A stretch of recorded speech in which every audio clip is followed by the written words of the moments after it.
ગોટિયા આંબાનો મેળો. શું છે? ગોટિયા આંબાનો મેળો. હવે સાહેબ આ ગોટિયા અથવા તો ગુંટિયા, કોઈક જગ્યાએ ગુંટિયા પણ લખેલું હશે. ગુંટિયા આંબાનો મેળો. તો જે આદિવાસી સમાજ બિલોંગ કરતા હોય એમને વધારે ખબર હશે, કારણ કે અમુક પુસ્તકોમાં ગુંટિયા આંબાનો મેળો લખેલું છે, અમુક પુસ્તકોમાં ગોટિયા આંબાનો મેળો લખેલો છે. તો આપણે બંને એ રીતના આપણે સમજી લઈશું. ક્લિયર? ચલો. તો ગોટિયા આંબાનો મેળો અથવા તો ગુંટિયા આંબાનો મેળો તો ગુજરાત, રાજસ્થાન અને મધ્યપ્રદેશના સીમાડા વિસ્તારમાં વાંસવાડા જિલ્લાની દક્ષિણે આવેલા ગાઢ જંગલની પહાડીની ખીણો અને ઘટાટોપ વનજીવથી ભરપૂર એવા આદિવાસી સમાજનું એક સરસ મજાનું તીર્થ સ્થાન આવેલું છે, અને એ તીર્થ સ્થાનનું નામ છે ગુંટિયા આંબાનું સ્થળ. અને એ જ જગ્યાએ આ ગોટિયા આંબાનો મેળો અથવા તો ગુંટિયા આંબાનો મેળો ભરાય છે.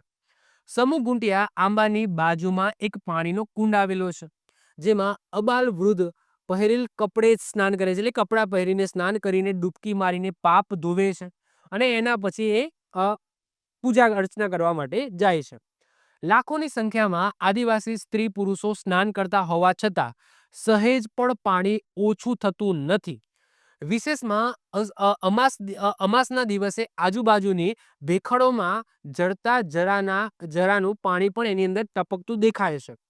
હોળી પછીની અમાસે એટલે કે ગુંટિયા વાવી આ પૌરાણિક અને પ્રાકૃતિક સ્થળે વર્ષો પૂર્વથી ચાલી આવતો મેળાનું આયોજન થાય છે.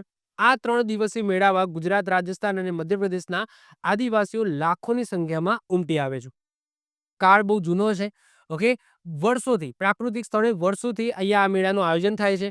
3 દિવસનો આ મેળો છે, જેમાં ગુજરાત, રાજસ્થાન, મધ્યપ્રદેશથી આદિવાસી સમાજના લોકો છે એ અહીંયા ભેગા થાય છે. જે સ્થળ છે એ સ્થળ છે જેને ગુંટિયા આંબાનું સ્થળ કહેવામાં આવે છે.